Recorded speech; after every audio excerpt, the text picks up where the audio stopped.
So Kids Play International. This is a project which uses sport to educate and empower the African youth, Yep, specifically in Malawi and Rwanda. When did you correct. start Yep. it, and most specifically, what was the motivation behind this? Yeah, the motivation, the inspiration, I should say, really behind it came from going on a volunteer trip myself back in June of 2008. Um, I've been fortunate. My mom is a registered nurse and has done volunteer work, medical volunteer work around the world for 20 years, and so I was exposed to volunteering and giving back and that side of things. And I've always, as an athlete, just wanted to try and give back for everything that's been given to me through sport. So anyway, I went on a volunteer trip back in 2008 of June, and we were asked what, as a group before we went over there, what we wanted to do with the kids. And so I just, with my background, I had just said, Okay. Where where did you go to?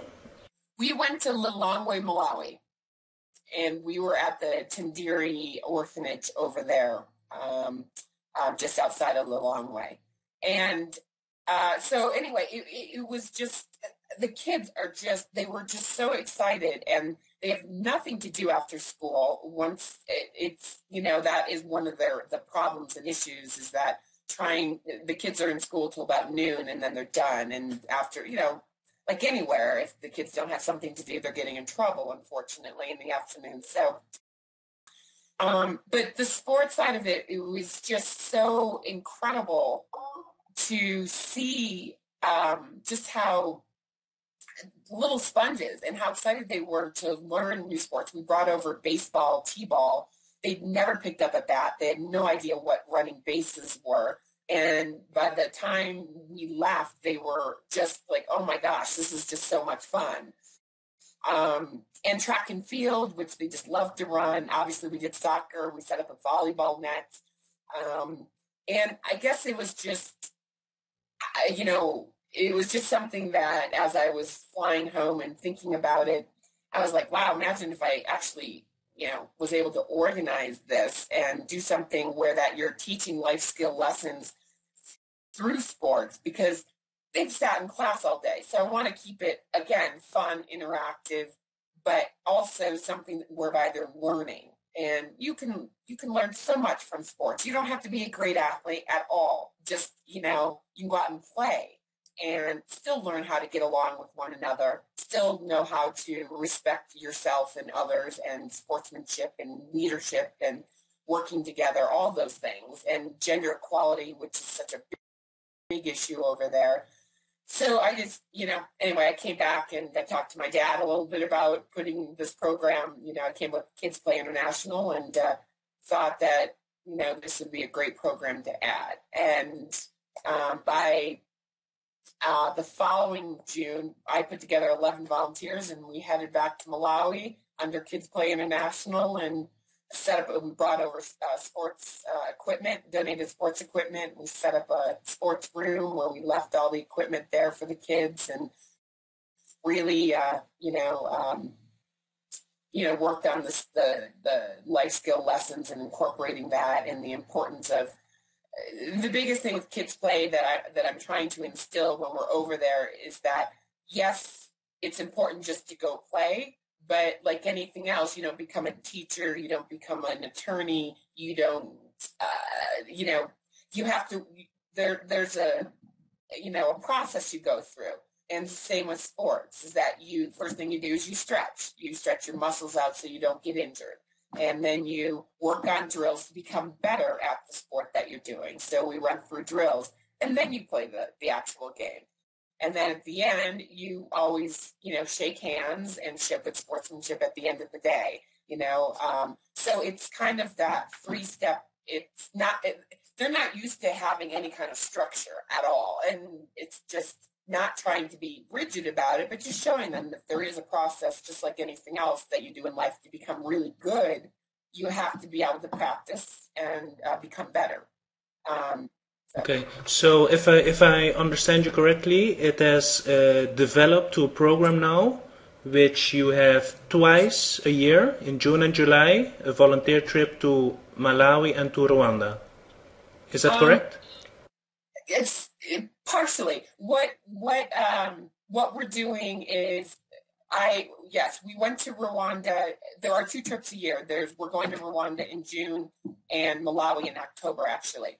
And the actual pilot program for the after school program, that's going to be the year-round sustainable program, is going to be set up in Rwanda. That's where like I said, I'm putting together the whole program so that I can then easily replicate it to different countries. So right now with Malawi, we're just doing volunteer trips. The full-blown program per se and train the trainers and all that is, like I said, I'm doing that in Rwanda right now to get that established. But Malawi, we're setting up sports centers and we're working with the orphanages and community centers and whatnot and leaving everything there. But and I have somebody there that is encouraged to work with them and continue to play with the kids, obviously year round. But right Now, now, is your main contact in these countries, is it the government? Are they the schools? Are they a sports organization? yeah, it's a little bit of a combination of both. Rwanda, there's actually an American couple who has been living over there. And so they've got a nonprofit organization that I'm working with there. And I'm working with a community, a really rural community there that um, doesn't have a lot. So that's why there's about 4 or 5 schools within that district of that community that I'm working with. We're developing that year-round program, doing intramural soccer games with both boys and girls, and getting those teams, and then getting the whole train-the-trainer program so that people understand over there that it's really important to have a process to this, and to also be teaching the life skill lessons, after school and that kind of thing. What is your biggest challenge with the communication? Is it probably the language, or do you have any more challenges? Yeah, you know what? Obviously language and just, yes, the interpretation of certain words and what we're trying to do. That's always there. But honestly, what it is more than anything is trying to not change, but well, that's probably not the best word, but it's the culture. It's trying to change a habit that these people over there are used to, and they don't look in the future. They're looking at, like, hey, tomorrow am I going to have food on the table? Am I, not going to get sick with malaria? Their future is 24 hours, where our future is years down the line. So it's trying to change a thought process and letting them know that,